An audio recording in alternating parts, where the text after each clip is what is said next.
dawn, cold on the slopes of Mount Helicon. Boeotia, in the 8th century BCE. I was only a shepherd then, watching my sheep breathe into the blue. And then the air changed. Mist, thick, sacred, closed around me. It swallowed the trees. It swallowed the path. It swallowed the world. And in that fog, a muse appeared.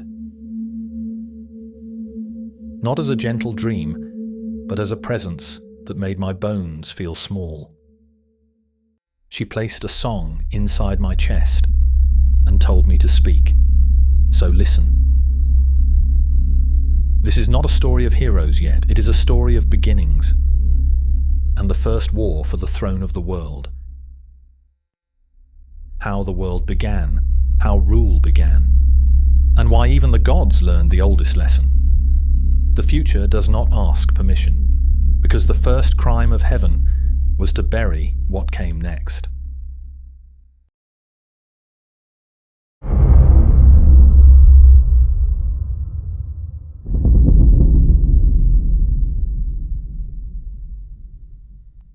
Before time, before measure, before names, first came chaos.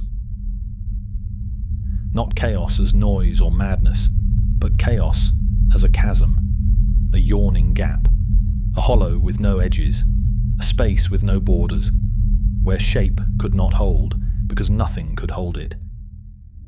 And then came Gaia, broad-breasted earth, the sure foundation for all who would one day dwell upon snowy Olympus. Remember this: chaos is the opening, Gaia is the ground. The world begins when something can finally stand. And deep beneath her, Tartarus, misty, remote, buried in the far recess of the wide-pathed earth. Not hell with flames and devils, but the farthest depth, a basement to existence, the world's underside. And among the deathless, Eros, the most beautiful, the limb loosener. Not a boy with arrows, not yet. Eros is the pull, a pressure in the dark, drawing beings together, the force that makes the one become many. From chaos came Erebus, shadow, and night.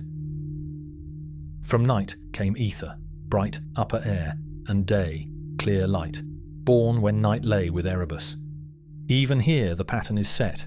The world isn't built by peace, it is built by opposites, and by unions. Light from darkness, day from night, breath from shadow. Then Gaia bore Uranus, starry sky, equal to herself, sky born from earth. And Uranus spread himself around Gaia completely, so the deathless might have a secure dwelling, forever. Gaia also bore the long mountains, pleasant haunts of the nymphs in wooded glens.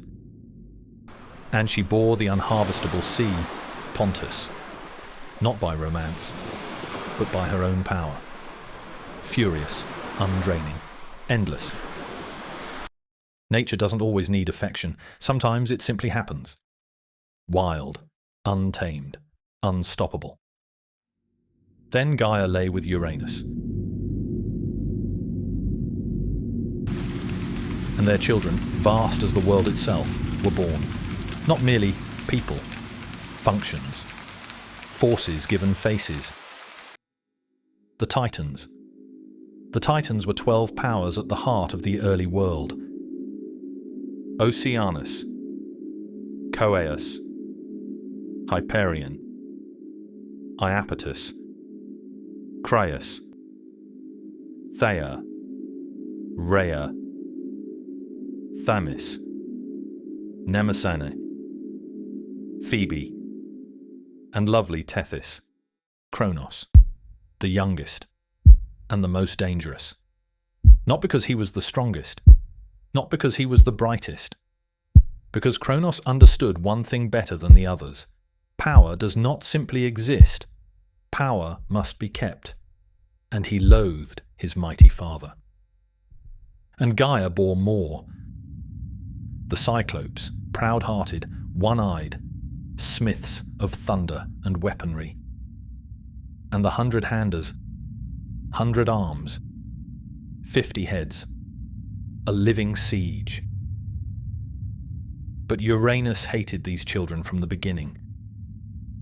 As soon as each was born, he forced them down into Gaia, deep inside Earth, and would not let them into the light. This is the first tyranny, not a king taking taxes, but a sky imprisoning the future. Uranus tries to lock the door on tomorrow, because those children represent what comes next. New power, new shapes, a future that replaces the present. So Uranus does what tyrants always do. He hides what threatens him. And Gaia, pressed from within, groaned. Her children are trapped inside her. Her body becomes a prison, so she devises a cruel remedy. Without delay, she shapes grey adamant, and from it makes a great sickle, serrated like teeth. Gaia gathers her children close. She tells them, "Children of mine, children of a wicked father, if you will do as I ask, we can win redress for his cruelty. He began it, by his own ugly deeds."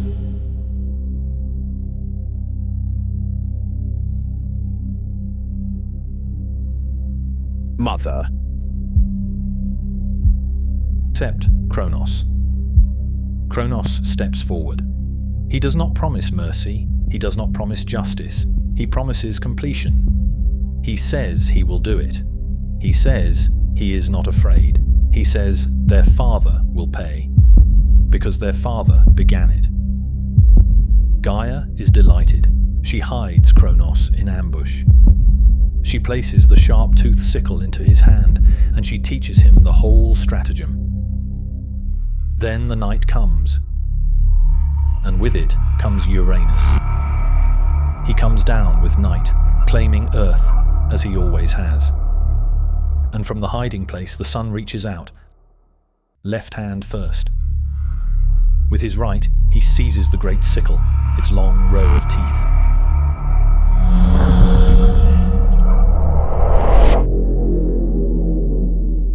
The deed is done. We don't watch the wound. We watch the world change. The sky, the roof of the world, is cut. Uranus is not ended, but his dominion is. The ceiling cracks, the order breaks, power is separated from its source. A king is defeated by his own child. The blood does not fall in vain. Earth receives it, and as the years turn, she bears. The Erinyes, vengeance made alive. The giants, gleaming in armor, long spears in hand. And the Meliae, ash-born nymphs across the boundless earth. From a crime comes punishment. From a wound comes war.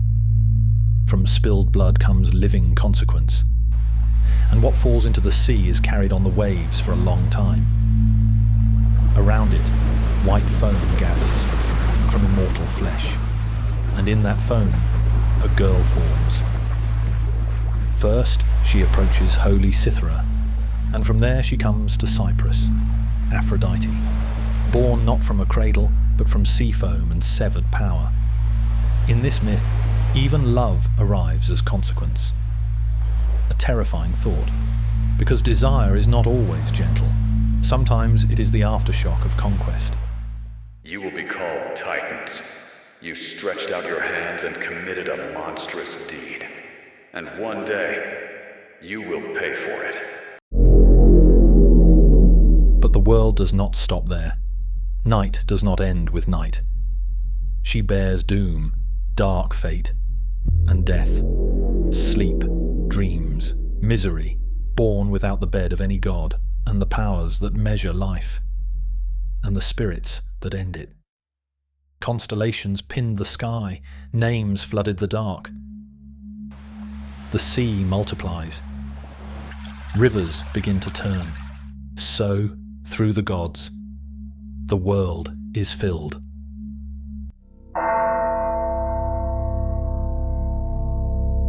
And And then, power takes the shape of fear, because Kronos, who took the throne by violence, learns the same lesson Uranus learned. The future is a child, and a child can replace you. Rhea bears children to Kronos, glorious children, but Kronos swallows them. Each one, the moment it reaches its mother's knees from her holy womb. To keep the throne, to stop the future, not out of hunger, but out of policy. Rhea suffers grief beyond endurance. And when she is about to bear Zeus, father of gods and men, she goes to her parents, Gaia and starry Uranus. She begs them to devise a plan, so she can bear her child in secrecy. So Kronos, great, crooked scheming, will finally pay for the children he has swallowed and for the wrong he has done.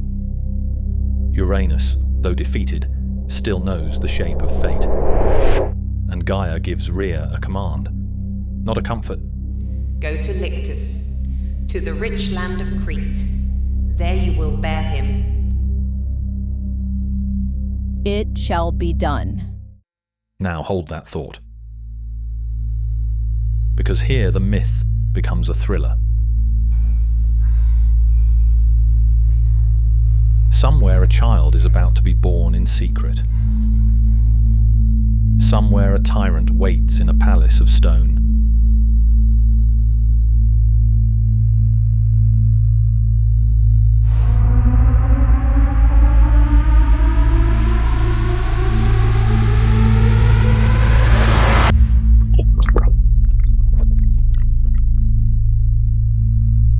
And somewhere the world is already deciding who will rule it next. Because Kronos swallowed a stone and believed he had devoured the future with it. And that belief, that confidence, that brief, fatal relief is how gods begin to fall. Because in this world, power is never permanent. The sky fell to his son. The sun will fall to his son. And the future, the thing every tyrant tries to swallow, always finds a way to be born. And the first to learn what that means will be Kronos.